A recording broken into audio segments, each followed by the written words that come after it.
탈레반이 아프가니스탄 임시정부를 수립한 다음 날인 8일, 아프가니스탄을 둘러싼 6개국 외교수장들이 화상회의를 열었습니다. 이날 회의에 참석한 왕이 중국 외교부장은 아프가니스탄에 혼란을 수습하기 위해 주변 국가들의 지원이 필요하다고 강조했습니다.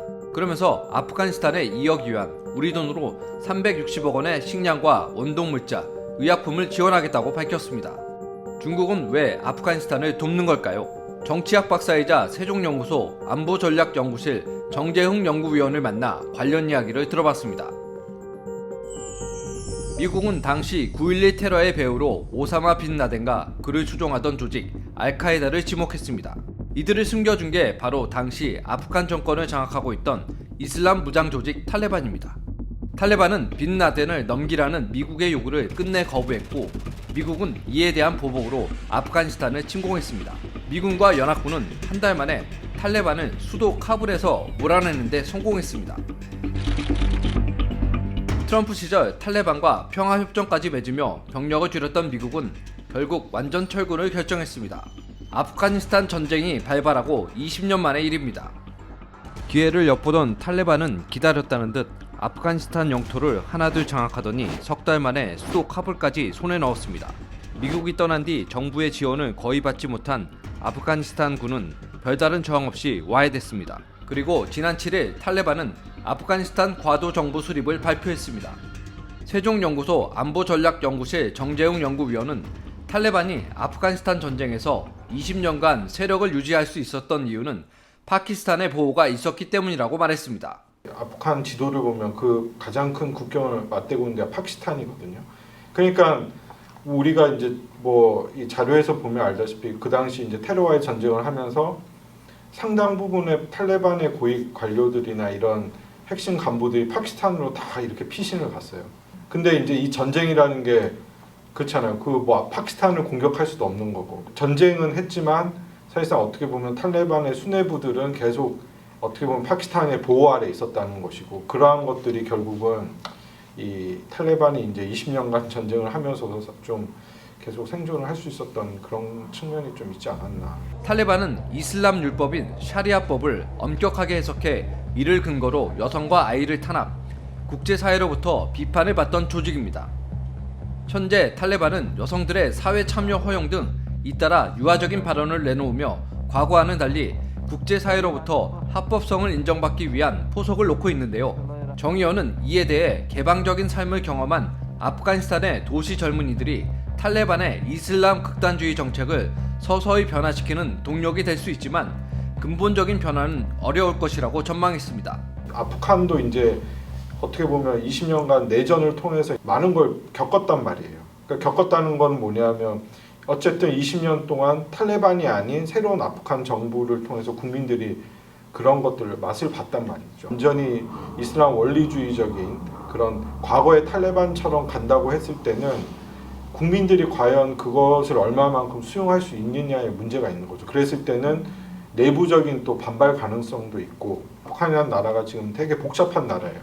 타지크족, 우즈베키족, 거기도 민족들도 많고 막 무장 단체들도 많고 여러 가지 이 복잡한 국가이기 때문에 만약에 탈레반이 경제 능력도 안 되고 국가를 컨트롤 능력이 안 되면 또 내전으로 갈 가능성도 있어요. 두 번째는 지금 탈레반의 입장에서 제일 중요한 건 경제 건설, 경제를 회복하고 민생 개선인데, 그러기 위해서는 국제사회에서 어느 정도 지지를 받아야 돼요. 국제사회에서 원조도 받아야 되고 경제 지원을 받아야 되는데, 그러기 위해서는 탈레반이 갖고 있던 이미지를 탈퇴를 해야 된단 말이에요. 만약에 새롭게 정권을 잡은 탈레반이 과거와 같은 그런 모습을 또 보여준다고 하면 다시 고립될 수밖에 없다는 거죠. 이제 그런 측면에서 봤을 때는 탈레반도 어느 정도 좀 과거처럼 이렇게 극단적으로 가기는 어렵다. 그렇지만 그렇다고 그 변화라는 것이 우리가 생각하는 것처럼 또 완전한 변화는 좀 어려울 것이다. 왜냐하면 이슬람 지도 이념을 갖고 있는 세력들이기 때문에. 미군의 아프가니스탄 철수를 탓했던 중국은 탈레반을 아프가니스탄의 새 정권이라고 표현하면서 서방 국가들과 달리 상대적으로 우호적인 태도를 취하고 있습니다. 정 의원은 아프가니스탄 문제는 중국 입장에서 동전의 양면과 같다고 주장했습니다.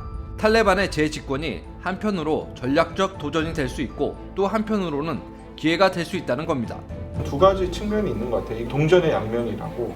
이거는 어떻게 보면 이제 중국한테는 전략적 도전도 될 수 있고 전략적 기회가 될 수가 있다고 저는 봐요. 그러니까 전략적 도전이라는 건 뭐냐면 아프간이라는 나라가 사실상 중국과 이제 와캉 해당을 해서 국경을 맞대고 있는 국가고 거기에 전 세계 이슬람의 무장 단체들은 지금 다 들어와 있어요. 때문에 거기는 사실상 거의 무정부 상태란 말이에요. 그리고 미국이 남겨둔 무기들이 이 신장에 있는 그 소위 ETIM 동투르키스탄 민족해방전선 이제 이 사람들과 연계가 되는 순간 이게 이제 신장 지역이 상당 부분 이제 불안해질 수도 있는 거고 더 위험한 거는 이게 신장만의 문제가 아니라 얘네들이 이제 다른 중국으로 그러니까 예를 들어서 북경이나 상해 같은 대도시에서 테러를 벌일 수도 있는 거고 그러니까 이게 이제 하나의 상당히 큰 리스크가 될 수가 있기 때문에 중국 입장에서는 어떻게 하든 아프간을 안정을 해야시키는 거죠.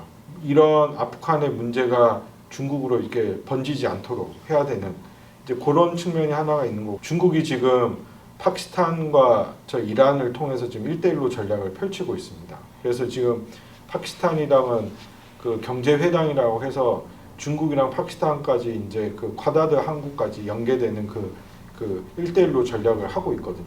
북한이 만약에 이게 어느 정도 컨트롤이 안 되면 중국이 하고 1대1로 사업 자체가 차질이 빚어지는 거죠. 그렇기 때문에 이제 중국 입장에서는 아프간을 어떻게 하든 안정적으로 끌어야 되는 건데 기회 측면에서 보게 되면 중국의 입장은 아프간과 파키스탄과 이란 이런 세력을 이 1대1로를 통해서 하나의 경제 벨트로 묶어버리면 자기의 영향권 안에 들어올 수가 있기 때문에 이거는 중국이 유라시아에서 엄청난 이제 헤게모니로 뜰 수가 있는 거고 그거는 이제 미국과의 이 인도태평양 전략경제 여기에서 이제 중국이 상당한 우위를 점할 수 있는 거죠. 중국이 아프가니스탄을 중요하게 보는 이유는 지도를 보면 알 수 있습니다. 아프가니스탄은 6개 나라와 국경을 접하고 있습니다. 남쪽에 파키스탄, 북쪽으로 투르크메니스탄, 우즈베키스탄, 타지키스탄, 그리고 북동쪽으로 중국, 남서쪽에는 이란. 이렇게 6개 나라로 진출하는 교차로에 위치한 아프가니스탄은 문명의 대로라고도 불렀습니다. 정의원은 중국이 아프가니스탄을 자국의 영향권 안에 두기 위해 경제적 지원을 앞세울 것이라고 주장했습니다. 그러면서 이는 팍시 시니카로 세계를 재편하기 위한 구상의 일부라고 말했습니다. 팍스 시니카는 중국이 세계를 주도하는 시대를 말합니다. 소련이나 미국도 들어가서 해결을 못한 나라를 중국이 군사적으로 해결할 생각은 없어요. 왜냐하면 중국은 거기에 군사적으로 개입하는 순간 중국은 더 큰 이 문제에 직면할 수밖에 없기 때문에 중국이 할 수 있는 유일한 해결책은 경제적 수단이란 말이에요. 이란과 뭐 파키스탄, 아프간 종교도 틀려, 민족도 틀려, 다 복잡해요. 그렇지만 이 문제를 어떻게 해? 군사 해결 안 돼. 정치 절대 해결 안 돼. 경제 가능하다는 거예요. 그리고 지금 탈레반도 원하는 게 경제 발전이 있잖아요. 그러니까 뭐 중국한테 협력을 원한다고 하고 있기 때문에 중국이 최대한 할 수 있는 건 이제 그런 측면이 아닌가. 경제라는 매개체를 통해서 한마디로 헤게모니를 장악하겠다. 그러니까 이거는 경제 전략이라기보다는 훨씬 더 큰 전략이에요. 그러니까 경제를 하나의 무기라고 보시면 돼요. 이거는 하나의 거대한 이제 국가의 대전략인 거고, 근데 이제 그거를 1대1로 통해서 이제 실현시키겠다는 건데, 그러니까 지금 미국이 하고 있는 인도태평양이랑 코드가 뭐예요? 결국은 인도와 태평양을 연계해서 중국을 포위시키는 거 아니에요? 그러니까 중국은 그러면 이 미국이 추진하는 여기에 이거를 포위를 대응하기 위해서 중국이 하는 게 뭐냐면 1대1로와 양날개 전략이에요. 그건 뭐냐면 중국의 서쪽, 그러니까 중국의 서쪽이라는 게 이제 신장이죠. 신장으로 해서 파키스탄, 아프간, 이란으로 하면 이게 하나의 날개가 되는 거죠. 이게 라인이 되는 거죠. 근데 그걸 어떻게 연계시키냐? 이제 그거를 이제 1대1로라는 걸 통해서 연계시키는 거죠. 그 1대1로가 뭐냐? 거기 핵심은 인프라 사업이에요. 고속철도, 도로 놓고 발전소 지어주고. 왜냐면 그 지역이 아무것도 없잖아요. 그럼 그게 지어지게 되면 어떻게 되냐? 사람들의 교류가 많아져요.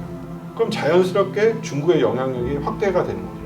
만약에 중국에서 신장에서 만약에 아프간, 파키스탄, 이란까지 고속철도가 뚫린다고 생각해봐요.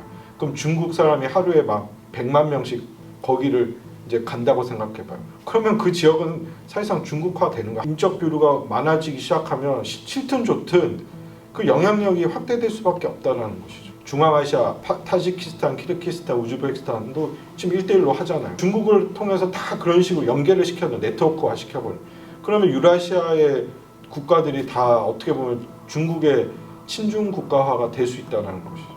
그렇게 되면 미국이 얘기하고 있는 인도태평양이나 이 쿼드가 무력화될 가능성이 커지는 거죠. 중국이라는 이 거대한 매개체를 통해서 블랙홀처럼 다 끌어당기겠다는 거. 그러면 당연히 중국이 말하는 중국 팍스 시니카가 되는 거죠. NTD 뉴스였습니다.